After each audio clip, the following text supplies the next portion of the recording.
Hello everyone and welcome to episode 22 of Rags to Riches with Blyth Spartans. Now, today we're playing Solihull Moors away in the live com, but first we're going to talk a little bit about an injury crisis that we've had recently, our recent games, and a little bit of transfer activity that's been going on at the club.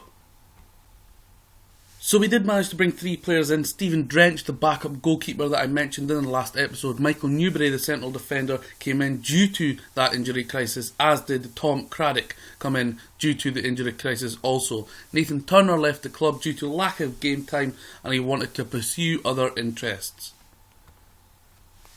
So as you can see here in our squad, we have 4 injuries currently. Tom Craddock, who has only played 1 game and got 2 assists, he is now injured for 3 weeks. Jordan Storey, the big player for us, he is out for 4 weeks. Gareth Swan out for 4 months, but currently 8 weeks left of that to go. And Mel Williams is out for around 3 weeks. Recently, we've also had Andre Johnson injured, Simon Hackney injured, and of course the machine, Dan Maguire. This forced us into the market to bring in a central defender, with Turner also leaving, and we also had to bring in a striker, which was Craddock, but he's now injured. And Andre Johnson has been taking his chance. 5 starts, 5 goals and 1 substitute appearance. He has been doing really well. Luke Charman, he so far has played 16 games, got 7 goals and 10 assists. So he's contributed to 17 goals in his 16 appearances, which is why the last episode was named after him. So we'll check the previous games since the FC United of Manchester live com before we get into today's match against Solihull Moors away from home. So it has been a little bit of a rocky road. As you can see, lose, win, lose, win, lose, win, lose, win has been the last 8 games.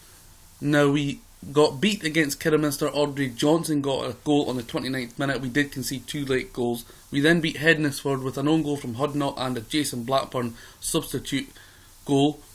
We then lost 3-0 against Nuneaton, who really seemed to do well against us, before beating Shepstead 6-1 in the FA Cup second round qualifying round. Ben Blackman, 17 years old, getting a hat-trick, Matt Wolfenden getting a double, and Connor Roberts-Nurse getting his 4th goal for the club. We then lost 1-0 away to Corby before beating Gisley 5-3 at home. That was more convincing than it looks, as we were 5-1 up at one stage.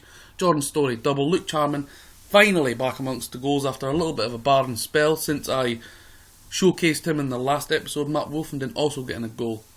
Then disappointingly, after being 2-0 up against Stalybridge Celtic in the FA Cup third qualifying round, we lost 3-2. We conceded a late goal in the 89th minute, I think. Matt Wolfenden and Andre Johnson getting a goal in that game, and we have just beat Kettering Town 1-0. Andre Johnson getting his 5th goal in his 5th start for us so far. And as you can see today, Solihull Moors away at Damson Park. So hopefully we can get a good result against them, but they are a good team, currently sitting in 4th position. So we'll have a quick look at the league table before we get into today's match. So here we are, we currently sit 5th place and in the playoff spot so far after 14 games. We've won 8, we've drew 1 and lost 5. Scored 27, making us the second highest scorers behind Halifax in the league. But we have conceded 20, which is around mid-table in terms of goals conceded. Our form is okay, as you can see, won 3 of our last 5. But we are currently 6 points off Brackley, who are at the top and flying. They're going really well. Behind them is Halifax, Corby and Solihull Moors, who we're about to play. We can go above them with a victory away from home. Below us, Kidderminster on 24, Hednesford and Telford on 22, Leamington on 21 and Lowestoft and Boston on 20. In the relegation zone, Southport, Kettering and FC United of Manchester, who got into this division, are now struggling with 2 wins in 14. And of course, a plug for my good friend Paul at footballmanagercentral.com. He is currently doing an FC United of Manchester save called Creating a Legacy on his YouTube channel, so make sure you check that out, as I'm sure he would like you to do that. So, today's match, Solihull Moors away. It's a tough test, it's a big one, let's do it. So today we line up against a flat 4-4-2 in Solihull Moors, who've been pretty solid for the last 2 seasons in this division. We line up today with Pearson in goals, right back Nicholson, central defence Roberts, Nurse and Newbury, who comes in for Parker, who drops to the bench. Watson at left back, who's had his role changed recently to a complete wing back to exploit that space on the left hand side where we have no winger. In central midfield is the box-to-box, Michael Richardson, and Turnbull is the deep line playmaker. On the right, Blackman. Behind the strikers, Wolfenden. Up top, Charman and Johnson, who keeps his spot after recent form, with Maguire on the bench, ready to pounce for a chance if he can get it. Dale, Porter, Jefferson, and as said, Parker on the bench also. So the boys have been briefed, and hopefully we can end this topsy-turvy win-lose streak and get back-to-back wins in a tough match today against Solihull Moors. Sure to be a tight affair, tight contest. As usual, I've got the match stats on the left, and on the right I have got the Solihull Moors team ratings, just to see who's playing well and if I need to pick one player out to stop from doing some damage to us. Nicholson, Blackman, Richardson, and that's a great chance from Wolfenden, who puts it straight at the goalkeeper. That was a great chance to go 1-0 up early doors. As you know, our change of fortunes last live com, we managed to get a win after recent poor live comms, and we had played quite well that match. But we have a tendency to concede first in every match, and Connor Roberts-Nurse has just given away a penalty in the 9th minute of the match. And as I was speaking, just saying that we concede first in matches far too much, it looks like Jack Curtis is going to put Solihull Moors ahead, and he does, sends the keeper the wrong way, and Jack Curtis has put Solihull Moors 1-0 up. And again, we come into a match where we can't keep a clean sheet, and a match that we have to fight back from behind to try and salvage anything. 1-0 down, Solihull Moors 1, Blyth Spartans 0, 11 minutes gone here. And not much happening in the game so far after 15 minutes. 52% possession to Solihull Moor, which has just changed in our favour, which shows how tight the possession game is just now. One shot each, both on target. Matt Wolfenden, of course, squandering a big chance to put us 1-0 up. And a penalty from Jack Curtis. Orny Johnson has picked up a yellow card. Nobody standing out too much for Solihull Moor as it stands. It's been a pretty average game. 3 shots to Solihull Moors and 1 to Blyth Spartans after 27 minutes. Couple of yellow cards coming in here for each team now. Turnbull, Nicholson, Watson, and it comes to nothing bizarrely. Didn't really show anything there. 31 minutes gone here. Luke Charman offside. Cook is through and pulls off a long shot. That was quite route one from the opposition goalkeeper there. Franklin, Watson, Dawson, Franklin again on the left hand side, into Hannah, into Walker, Franklin again, puts it in, and that should have been 2-0 Solihull Moors. Akasawi Asante 6.8 so far should have buried that chance and maybe put the game out of reach, because we don't seem to be good at comebacks. We seem to be good at letting them go and letting teams back into games when they shouldn't get into them, but as for ourselves coming back into games, we find it very difficult. Lewis to Cook, Dawson, Richardson takes the ball off him, tries to play a wonder pass and loses it. Asante, Cook, Dawson, space on the right. He beats Watson, crosses it in, and a good save from a good header and play. Asante again nearly getting a chance there. 4 shots on target from Solihull's 9 in total as we come to half time, and I think we're going to have to change the game plan here because our controlling situation is not currently working. None of their players are actually playing too brilliant at the minute. So we're going to go to a counter. Got to push higher up. We're going to try and squash them into their own half, if you like. Play a little bit more direct. Roam. Look for the overlap. Pass into space. So hopefully we can really play with a high tempo. And if they do manage to pressure us, hopefully we can counter. I'm hoping most of the second half play gets played in the opposition's part of the pitch. We haven't really done much in the second half. Sorry, in the first half. 1 shot on target out of 4. Hopefully we can get a goal that gets us back into this and makes it a little more interesting. Curtis and Cook from about 3 yards out misses, or it's saved from Pearson out for another corner. Goal kick to Blyth. I think it's time to bring on the machine and bring on Robert Dale.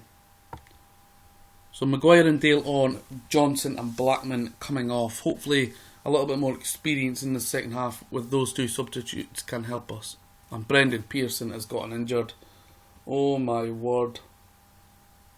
Our goalkeeper has just got injured, and if you haven't noticed already, with a potential arm injury, we have no goalkeeper on the bench. Nightmare situation we're currently in, but what I have done is take our Brendan Pearson goalkeeper off, and this has backfired for only the second time in a couple of years on Football Manager. We have brought on Danny Parker to play in goals. My word, I have no idea what to expect here now.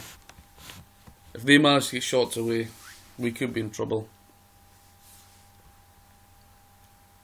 Cannot believe this, that I've got a player in goals on the live com. What are the chances? Unbelievable. Turnbull, Dean, Birch, Dawson, Cook, Walker, Dawson, Cook, Hooper, and wow, it gets cleared away. That was nearly a second goal from Solihull. Gonna go a little bit more route one here and pump the ball into the box, try and cause some havoc. Nothing to lose now. I expect them to get a second goal, and there it goes. No! Great block from the defence. It looked like Asante was through there. He's had a few good chances this match, and he should really have bodied this game for Solihull. 65 minutes gone. We have not been in this game at all, really. Watson, Maguire. Unbelievable. Our first golden chance of the match. It falls to the guy you'd want it to fall to. Charman puts it wide, tries to take it at the first attempt, and that was a great chance. On another day, he'd bury that, and that would be 1-1. Charman again with the ball. Taken off him. Dean, Birch, Dawson, Cook, Maguire. Poor pass from Maguire. Walker into Asante, and there it goes. It was coming. Akwasi Asante has put Solihull Mirrors 2-0 up. And to be honest, guys, recent form tells you that is game over. Can't really complain about the goalkeeper situation. I'm not expecting him to do much there. Dale, Nicholson, Turnbull, Richardson, Nicholson, Watson, Richardson, Wolfenden, Charman. Charman puts it wide. We've had 3 decent chances, and we've not managed to get any of them on target, which is pretty poor.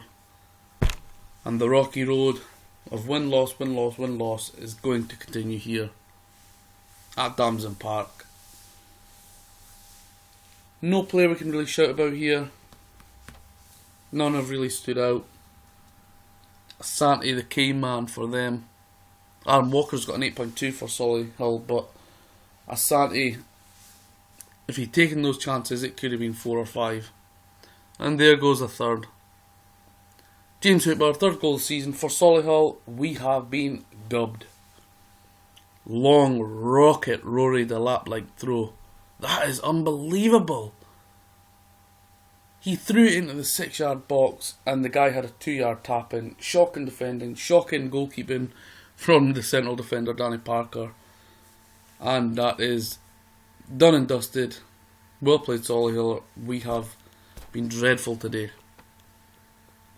So there you have it. Solihull Mirrors 3, Blyth Spartans 0.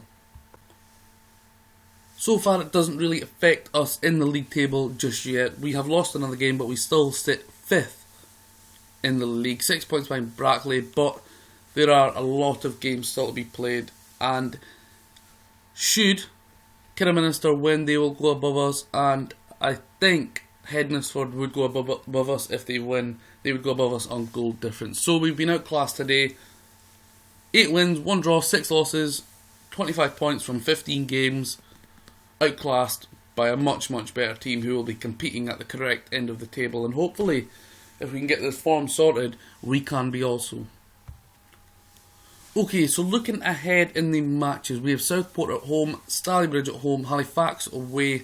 That is 2 out of 3 of those are tough matches. Then the FA Trophy North, third qualifying round draw will be made soon, and the match will be then. And then we play Worcester at home before playing Salford away. And that is the match we're going to come back to, guys, on the 16th of December 2017, 3 o'clock kickoff.